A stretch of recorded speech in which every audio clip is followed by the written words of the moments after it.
নির্বাচনের জন্য জামাত ইসলামী রাজনীতি করে, এটা ঠিক, কিন্তু যেন তেন কোন একটা নির্বাচন বাংলাদেশে আর হতে দেওয়া হবে না।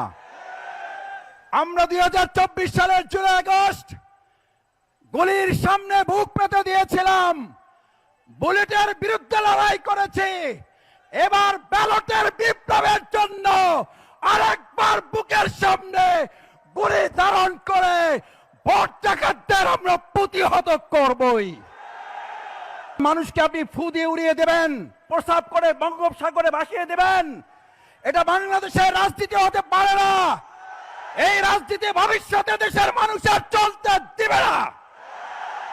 আসসালামু আলাইকুম ওয়া রাহমাতুল্লাহি ওয়া বারাকাতুহু।